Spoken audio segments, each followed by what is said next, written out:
Hello everyone, welcome back to A Wild Approach. My name is Macy Lou and today is episode 4 of the new pond. So we put this pond in the spring and that's when we started it. It took me, some months after that to get it built up. I have other videos on the pond if you want to go check it out from start to finish.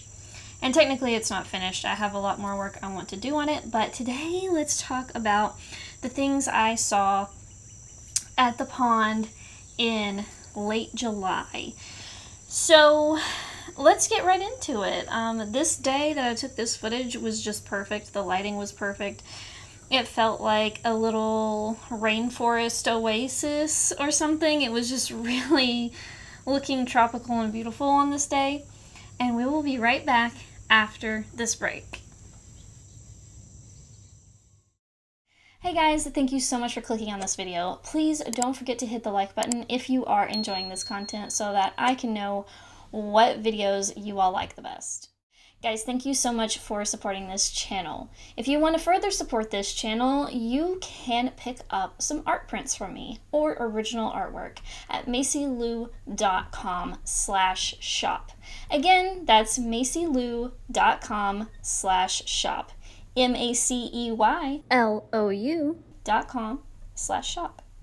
Welcome back everybody. So before I get into this video, I just want to apologize for any exterior noises you hear. We just got some rain and there may be some drips in the background. I thought this would be the best place to do this voiceover, but it might not be. So sorry about that. I also have this injury in my mouth. I think I just bit my cheek and it's been bothering me for the past couple days, and so it is hard to talk for long periods of time, and I actually don't have very long to even do this voiceover because my battery is very low on my computer. So wish me luck. Hopefully this goes okay. I apologize if there are any tech issues, but that being said, let's talk about the pond. I think some of the footage in this video is some of my favorite footage of the pond so far. Look who showed up to the pond last night.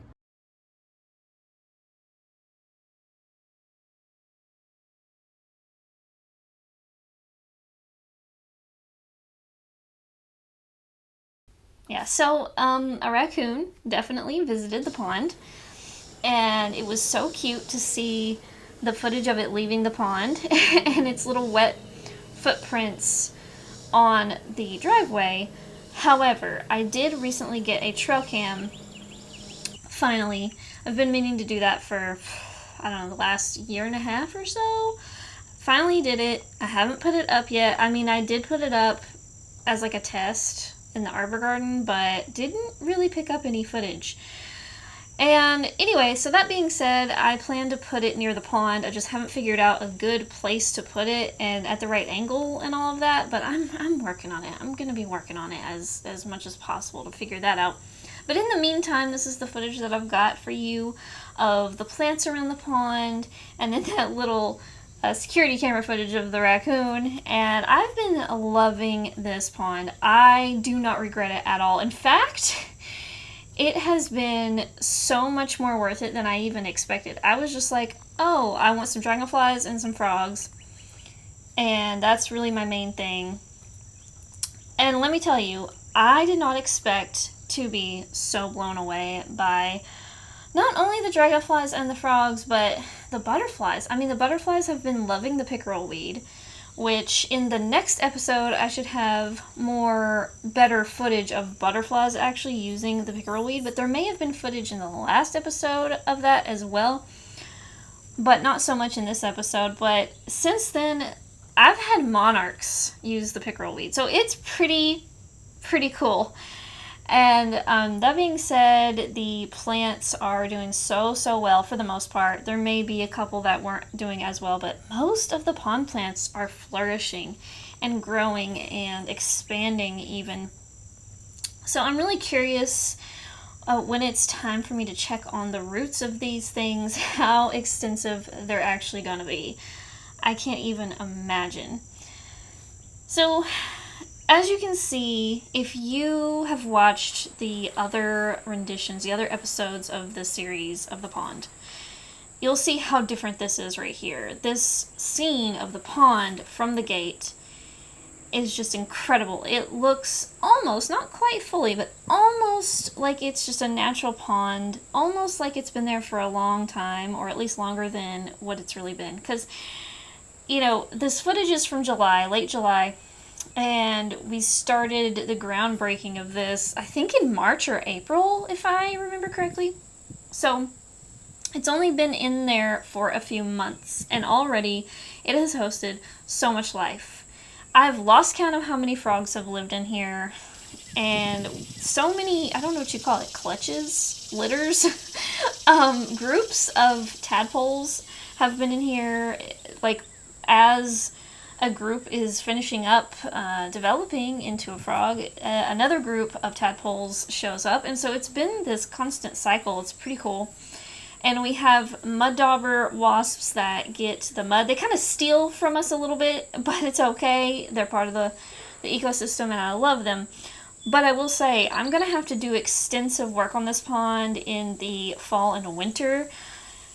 If I can, I hope I can get out there and do it. It's going to be a lot of work, but it's needed. Like, the edges are getting exposed. The liner is getting exposed. And it's just, all that mud being taken for a good cause. They're building their shelters, and they are solitary wasps, so they're not going to attack you unless you're handling them incorrectly or something and annoying them in that way directly. But they are taking our soil, and so I will have to replenish that soil. And really, they're taking the mud, so as that soil gets damp enough. Now, I find that they like kind of a Goldilocks zone of dampness of the soil, which I find really interesting. But also, there have been some plants that have showed up unexpectedly to this pond edge. I've had this one tall plant on the left there, near the entrance of the pond, that kind of looks like partridge pea, but bigger. And when it blooms, the blooms are yellow, kind of like partridge pea, but they're a different shape. And it's definitely, in the legume family, right? But I think I posted I typed up the name of that plant, or what I think that plant is, somewhere in this video. So, also, there's like a spike rush that has showed up. Again, I don't think I planted the spike rush, and I know I didn't plant the legume family plant, so I don't know why or how these things are showing up, but it's pretty cool. I really love the spike rush, which you will see somewhere in this video. You'll see it on the screen. You'll actually see the name. And I don't know the exact spike rush, so I've just got the genus for it later on in this video, or earlier in this video. I don't know where it was. But the point is, the spike rush is super cute to me. I love it. It's a very, very short plant. It kind of looks like a sedge, but it's a rush. You've got your grasses, your sedges, and your rushes, and they're all very similar, but they have slightly different characteristics. Yada, yada, yada. You get it. But I don't think I planted the spike rush, and I love it. I think it's so darn cute, and it just adds to the beautification of the pond edge. So I can't say enough about that. And this was wild. So a carpenter bee was using oregano flowers at the edge of the pond, and I don't know what kind of bee grabbed it, but a little smaller bee grabbed it and just yoinked him right off. Like, look at that. That's insane. It blew my mind. It's still blowing my mind right now. Had to show you some slow-mo footage of that because it was wild. I thought at first it was a honeybee, but now that I'm looking at the footage, I'm not really sure. I'm not really sure if that was a honeybee or some kind of native, ground nesting bee. I don't know. If anybody knows just by watching this footage, pop it down in the comments below, because I would love to know. That was wild. I have heard things about honeybees fighting with our native bees for nectar and kind of being really bad bullies, so that's why I assumed it was a honeybee, but now that I look at the footage, I'm questioning myself, so you guys can let me know. But the water lilies have grown so well they have been producing lots of leaves and several flowers over the course of these past, what has it been? Like 5 months, I guess. And I just can't say enough about it. And just to remind you, I did not add any fertilizer tablets to my water lilies or to any other plants in this pond. I was just like, let's just see what happens. Let's see if they can survive on all the debris that is inevitably going to be in here and the soil that I put in the pots and in the pond. And we will be back after this message.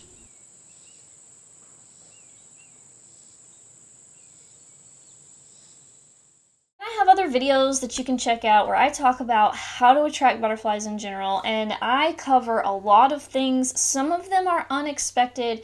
If you are new to butterfly gardening, there are some things in there that you might be like, oh, I didn't even know about that. Welcome back, everyone. So we are back at the pond, and I was talking about how I didn't use any fertilizer tablets, and so far so good, but we will see how it goes. Now, again, this footage is from late July, and I am doing a voiceover in early September. So I have a lot more information since I filmed all of these clips. And I will say the water lilies have grown. Is it still recording? Oh my gosh, has it been recording? I don't know where we were in the voiceover, but my computer ran out of battery, and so here we are, and I'm having glitches with my footage, but hopefully everything will work out.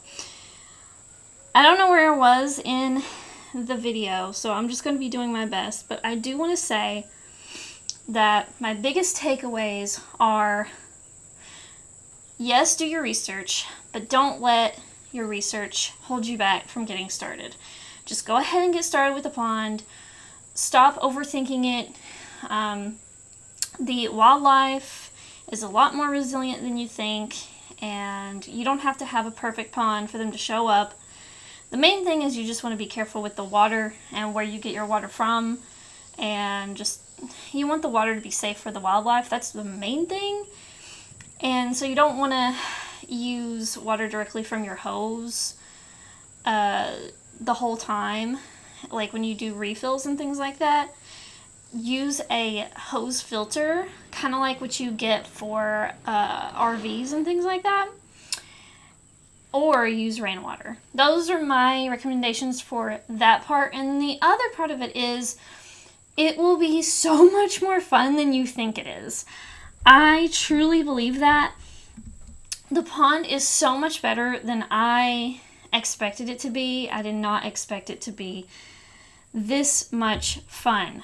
It's so beautiful. It feels like a tropical oasis when I'm standing at it, especially because of the plants that have shown up on their own. It just makes it feel like I'm in a whole other little universe when I'm in the pond garden.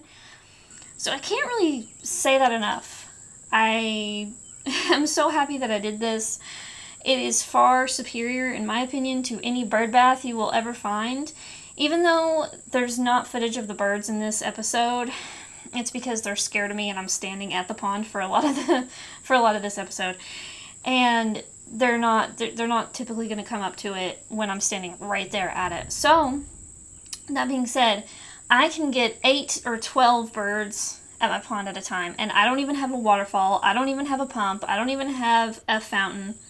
Nothing like that in my pond. I'm not going to say I'm never going to do anything like that, because I might. I've heard bog filter suggestions, things like that. Maybe someday. I haven't decided, but for now I just wanted something really simple, really easy to put together, and that's what I've done. And it has attracted so many birds, so much wildlife.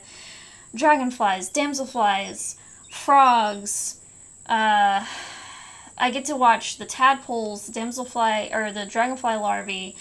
I get to watch the little snails, the little pond snails, that float around in the water. I get to watch the back swimmers and the water striders, and the plants grow and grow and grow. And I think the last thing I was saying before my computer went kaput was that the water lilies, they have grown a lot. Well, it's one water lily plant, actually, and it's grown a lot and produced a lot of lily pads. So I'm really excited about that. Again, I'm doing this voiceover in September, early September, and the footage you're watching is from late July. So just keep in mind that the water lilies you're seeing on your screen right now, that plant has produced way more lily pads than that up to this point. So here in September, it's like exploded with lily pads. Now, I don't have so many blooms anymore as I had in early summer, I guess, but as time goes on, I'm going to learn the bloom times of these plants, and I'm going to learn a little bit more of everything. But thank you guys so much for watching. Thank you for being here, and don't forget to leave a comment and tell me if you have a pond, and if you do, what your favorite thing about your pond is, and your favorite wildlife that shows up to it. Also, don't forget to hit the like button and the subscribe button, because that lets me know that you are engaged in this content and you love this content, and that I should do more stuff like this. And I will see you guys in the next one. Bye! Hey guys, don't forget to follow me on Blue Sky and Instagram. These are the two best social media accounts other than YouTube, where you can find me and you can see me post photos of the garden, thoughts on wildlife, and more. So don't forget to follow me over there. Brand new items are now available in the shop. Thanks so much to viewers like you for supporting the channel. Do you need a short, quick guide to get started in wildlife gardening? Well, turns out I've got just the thing. I just came out with a new free ebook just for you, and it's called A Wild Approach to Gardening 101. And it's available on my website today at macylou.com/shop. It's free, so go check it out. What do you have to lose?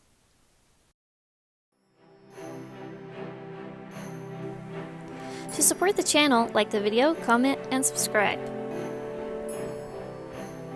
You can also support my work by buying art from me at macylou.com. Thanks for watching!